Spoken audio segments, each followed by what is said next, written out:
And 2026లో iPhone models ఏవైతే రాబోతున్నాయో అవన్నీ 5G NTN non terrestrial networks ని సపోర్ట్ చేసేటట్టుగా, సెల్యులారే కాకుండా శాటిలైట్ నెట్వర్క్స్ ని సపోర్ట్ చేసేటట్టుగా రాబోతున్నాయి అని చెప్పి వీళ్ళు అంటున్నారు. అయితే ఈ అడ్వాన్స్మెంట్స్ అన్నింటినీ రావాలి అంటే గ్లోబ్ స్టార్ అనే కంపెనీ అప్గ్రేడ్ అవ్వాల్సి ఉంటుంది. ఈ కంపెనీ ఏంటంటే ఈ శాటిలైట్ నెట్వర్కింగ్ దీని మీద వర్క్ చేస్తుంది. యాపిల్ కి దీంట్లో 20% స్టేక్ ఉంది. కానీ ఒక టెన్షన్ ఉంది ఏంటంటే ఇట్లాంటి కంపెనీ స్టార్లింక్, ట్విట్టర్ వాళ్ళది, ఎక్స్ వాళ్ళది స్టార్లింక్ కంపెనీ కొనే అవకాశం ఉంది దీనికి. అండ్ యాపిల్ 20% ఉంది. మిగతా దాన్ని బట్టి స్టార్లింక్ కొనేస్తే గనక వీళ్ళకి యాపిల్ వాళ్ళకి ప్రాబ్లం అవుతుంది. ఈ భయం అయితే యాపిల్ వాళ్ళకి ఉంది. అండ్ దీనికి బిజినెస్ మోడల్ వచ్చేసరికి వీళ్ళకి ఏంటంటే బేసిక్ ఫీచర్స్ ఏవైతే ఉన్నాయో శాటిలైట్ ఫీచర్స్ అవి ఫ్రీ పెట్టి అడ్వాన్స్డ్ ఫీచర్స్ కి చార్జెస్ పెట్టచ్చు.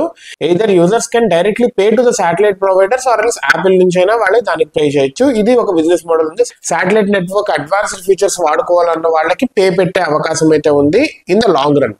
ఈ అప్గ్రేడ్ అనేది అసలు మనము ఫోన్స్ ని, సెల్యులార్ నెట్వర్క్స్ ని ఎలా వాడుతున్నాము, శాటిలైట్ నెట్వర్క్స్ ని సెక్యూర్డ్ గా ఎలా వాడబోతున్నాము, వీటన్నింటికి it's gonna bring a drastic change the way that we use our phone. Security పరంగా కావచ్చు, like whatever it is, ఒక పెద్ద లీప్ ఆఫ్ చేంజ్ తీసుకురాబోతుంది. We need to see how this whole transition goes.